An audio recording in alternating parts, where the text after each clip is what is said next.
So the hunt for my supply of cigar boxes continues. I was just out in the garage kind of trying to see if I could locate them without really digging into anything, and I failed. But I decided in the meantime, whether I find those or have to buy some new ones, I'm going to go ahead and begin some new projects, or at least get ready to build some new instruments. And the first thing I wanted to do is build a few fretted fingerboards of regular 25-inch guitar length. So the first thing I did was I bought some of these 1.5-inch wide by 1/4 inch thick by 4 feet long, I guess, 3 feet, 36-inch pieces of red oak. And this is just, you know, there's fancier woods, there's more attractive woods, I'm sure, but this is what they had at the unnamed big box hardware store that I bought these at. You know, I don't want to endorse any particular hardware store chain, but it rhymes with Gnome Repo. So I bought these, and the next thing I'm going to do is sand them a bit. I've got my sander loaded up with some 100 grit. These are actually, you know, they're pretty smooth already, so they don't need to be, you know, I don't need to start with like the super rough sandpaper or anything. And then I've got my wood grain filler ready to go. So I'm going to sand all 3 of these. I'll do them with the 100, then some 220, and then I'll apply this wood grain filler. Something I forgot to mention earlier in the intro is that if you're following along at home, so to speak, and you're actually good at like woodworking kind of things, do things your way. Don't copy me because I don't know what I'm doing.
So I have finished the sanding.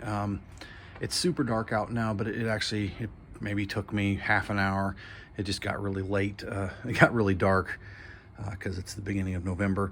Now I'm applying this wood filler, and I'm just kind of using a piece of an old t-shirt to really goop it on thick, and then I'll scrape off the excess as per the instructions.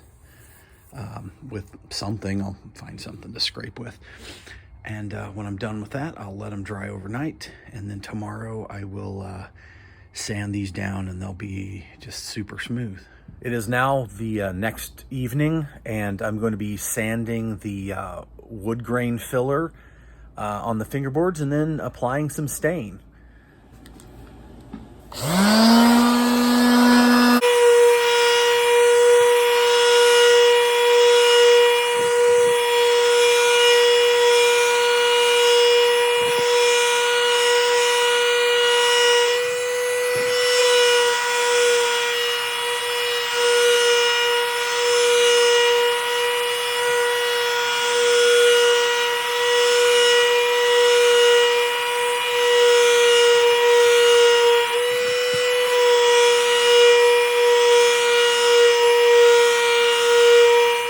Done sanding this one, sanding down the grain filler, and you can kind of see that is super smooth. There's a thread that got stuck on it, and I was using clamps to hold this up just off of the table a little bit so it didn't stick to the newspapers.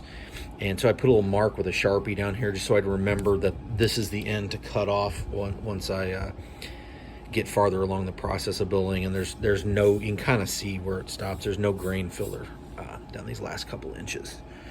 So the next step will be to stain. I've got my 3 fingerboards ready to go, ready to stain. Got them kind of lifted off the ground, off the table on one side with these clamps, and then they're just leaning on this box.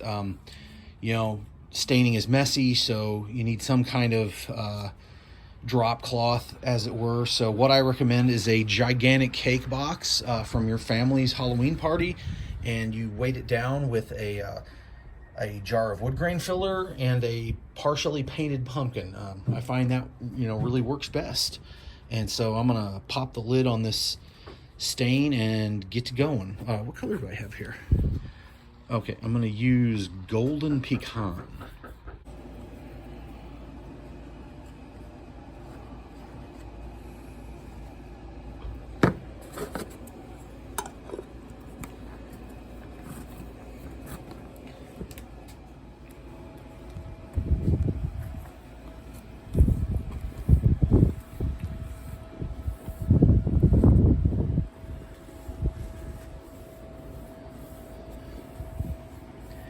Putting it on kind of thick, then I'll wipe away the excess here shortly. So the stain has now been applied and the excess wiped off, and this first one's looking really good. Second one, it looks okay. The third one has a lot of funkiness that I'm not sure how that's going to turn out. It might be something I'm doing wrong with the grain filler. I don't know. I've had that happen before. I guess I'll find out tomorrow. And there's like a spot on the second one that's looking a little funky, but at least I'll probably get one good fingerboard out of this, and I guess I can massage the other 2 a little bit if they don't turn out right. But next one, I'll get to marking and cutting the slots for the frets and installing those. So I'll see you then.